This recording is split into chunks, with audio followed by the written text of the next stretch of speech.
नमस्कार, you and yoga में पुनः आपका स्वागत। आज हम स्वरयोग से संबंधित कुछ अन्य चर्चा करेंगे। स्वरयोग का अभ्यास तो हम कर ही रहे हैं और स्वरयोग से संबंधित वीडियोस भी निरंतर आ रहे हैं। 70 से अधिक वीडियोस आ चुके हैं और आपकी अच्छी प्रतिक्रिया उन वीडियोस पर देखने को मिली है। स्वरयोग का शास्त्रीय महत्व और स्वरयोग के बारे में शास्त्रों में क्या कहा गया, हमारा विशेष जोर इसी पर रहता है।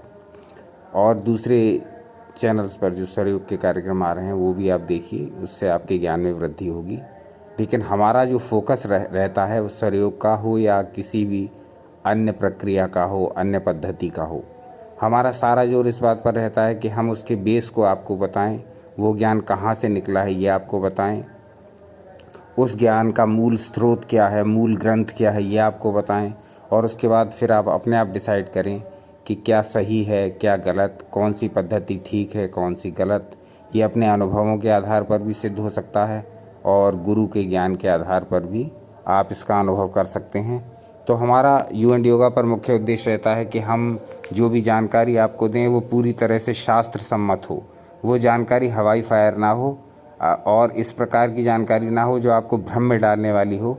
इसीलिए उस ग्रंथ से संबंधित, उस पद्धति से संबंधित ग्रंथ, मूल शास्त्र से ही हम आपको प्रमाण सहित ये सारी जानकारी देने का प्रयास करते हैं। तो आज स्वरयोग के विषय में दूसरी चर्चा प्रारंभ करते हैं और ये देखते हैं कि क्या हमारे आहार विहार और हमारे आचार विचार का स्वरयोग पर भी कोई प्रभाव पड़ता है।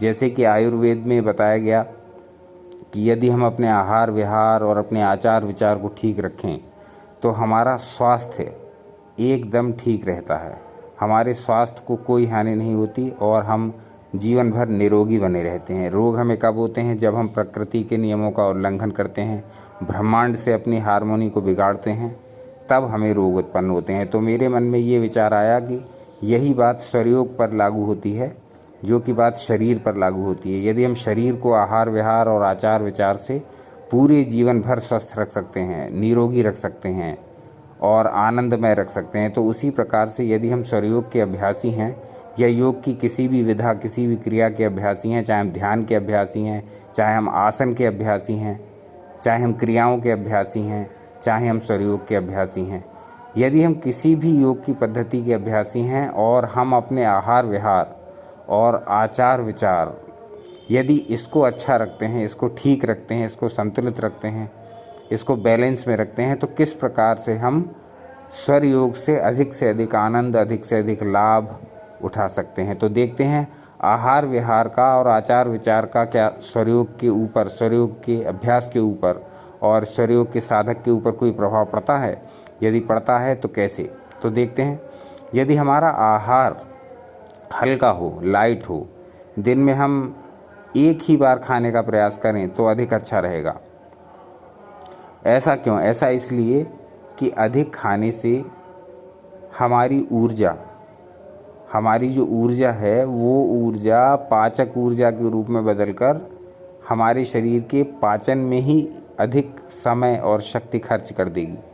तो सूक्ष्म और आध्यात्मिक विषयों के लिए हमारी ऊर्जा बहुत कम कार्य कर पाती है। यदि भोजन दोनों टाइम और पेट भर के और इसके बीच में नाश्ता आदि भी करते रहें और स्वरयोग का अभ्यास भी करते रहें, तब उतना लाभ अनुभव नहीं करेंगे जितना कि एक टाइम का भोजन छोड़ देने से, अथवा भोजन को दोनों टाइम भी ले रहे हैं तो अल्प भोजन लेने से, कम मात्रा में, पूरा पेट भर कर न लेने से आप इस प्रभाव को अनुभव करेंगे कि फिर स्वरयोग का अभ्यास हमारा उत्तम होता जा रहा है। इसमें एक कार्य और आप कर सकते हैं कि ज़्यादा से ज़्यादा ऐसी चीज़ें लेने का प्रयास करें भोजन में, कच्ची चीज़ें, प्राकृतिक रूप में, मूल रूप में। जैसे खीरा खा रहे हैं तो उसको कच्चा, जैसे लहसुन खा रहे हैं तो उसको कच्चा, जैसे टमाटर खा रहे हैं तो जितना संभव हो, जितनी चीज़ें संभव हो उसके अपने मूल प्राकृतिक नेचुरल फॉर्म में ही खाइए।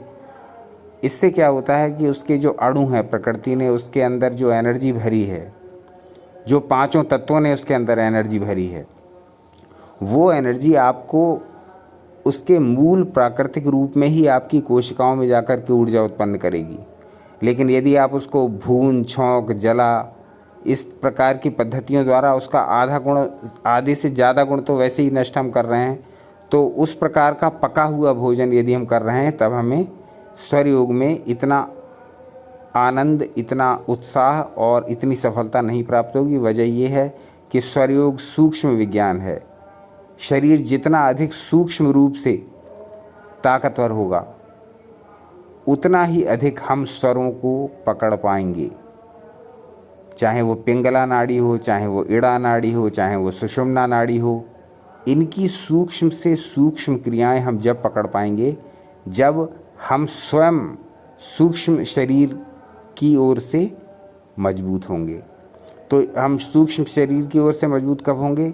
जब हमारा सूक्ष्म शरीर, हम उसको पोषण देंगे। उसको पोषण हम कैसे दे सकते हैं? उसको पोषण हम दे सकते हैं अध्यात्म से और उचित भोजन से।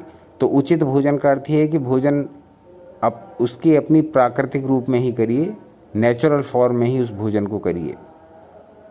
जितना ज़्यादा करेंगे, ऐसा नहीं है कि पका भोजन बिल्कुल ही छोड़ दें, पका भोजन भी करें क्योंकि वो स्वाद के लिए आवश्यक है। यदि आप स्वाद की इच्छा रखते हैं तो पका भोजन कर सकते हैं, नहीं तो जितना भी संभव हो यथासंभव आप भोजन को उसके मूल प्राकृतिक रूप अर्थात कच्चे रूप में ही ग्रहण करने का प्रयास करें। इससे स्वरयोग की साधना में आपको शीघ्र सफलता प्राप्त होने लगेगी, क्योंकि आपके स्थूल शरीर का पोषण, यदि आप जिस पर हम लोग अब तक ध्यान देते आ रहे हैं, स्थूल शरीर का पोषण ना कर अब हम सूक्ष्म शरीर के पोषण की ओर जब ध्यान देंगे, तब हम देखेंगे कि हम अपनी सांसों को बेहतर प्रकार से समझ पा रहे हैं। हम अपनी सांसों के उतार चढ़ाव, हम अपनी नाड़ियों की संगठन, हम अपनी नाड़ियों के संचालन और हम अपने सूक्ष्म शरीर की गतिविधियों को ज़्यादा अच्छी तरह देख पा रहे हैं, समझ पा रहे हैं, फील कर पा रहे हैं। तो इस प्रकार से सूक्ष्म शरीर का यदि पोषण करेंगे हल्के आहार द्वारा और प्राकृतिक आहार द्वारा, तब हम देखेंगे कि हमारा सूक्ष्म शरीर अत्यधिक ऊर्जा युक्त हो रहा है और हम सांसों को पहले से बेहतर पकड़ पा रहे हैं, नाड़ियों को पहले से बेहतर जान पा रहे हैं। तो स्वरयोग में आहार विहार का ये महत्व इसलिए है। विहार के लिए आपको ये करना है कि जितना संभव हो आप प्रातःकाल शीघ्र उठकर और आपको थोड़ी देर टहलना है, प्राकृतिक वातावरण में, नेचर के संपर्क में रहना है। संभव हो तो नंगे पैर हरी घास पर चलना है, जिससे कि पृथ्वी तत्व की ऊर्जा भी आपको मिलती रहे। थोड़ी देर सूर्य के प्रकाश में भी रहने का प्रयास करिए। जितने भी 5 तत्व हैं, वो 5 तत्व किसी न किसी प्रकार से आपसे टच में रहें, ऐसा प्रयास करिए, क्योंकि ये 5 तत्व ही स्वरयोग विज्ञान का मूल आधार हैं।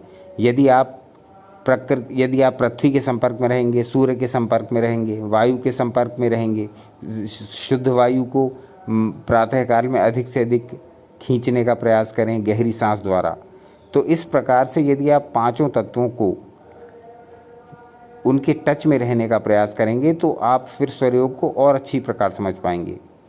तो इस प्रकार से ये हो गया आहार विहार। अब हम आचार विचार की चर्चा अगले अंक में करेंगे, क्योंकि ये वीडियो कुछ ज़्यादा लंबा हो गया है। तो आज का अंक यहीं तक। इस अंक के बारे में अपने विचार ज़रूर लिखिए कमेंट करके, और अपना कीमती समय, सहयोग, प्रेम, मार्गदर्शन, स्नेह लगातार इस चैनल पर आपका बना हुआ है, बना था और बना रहेगा, क्योंकि आप स्वयं से ही लाइक शेयर और सब्सक्रिप्शन की अपील के बिना ही आप स्वयं ही लाइक कर रहे हैं, शेयर कर रहे हैं और सब्सक्राइब कर रहे हैं। इसी प्रकार का स्नेह बनाए रखिएगा। नीचे एक बटन दिया हुआ है सुपर थैंक्स का, जो लोग हमारे चैनल को सपोर्ट करना चाहते हैं वो सुपर थैंक्स बटन के द्वारा कर सकते हैं। अपना अनमोल समय देने के लिए हमको, हमारे चैनल को, हमारा चैनल नहीं आपका चैनल, आपका अपना चैनल यू एंड योगा, इसको अनमोल समय देने के लिए बहुत बहुत धन्यवाद।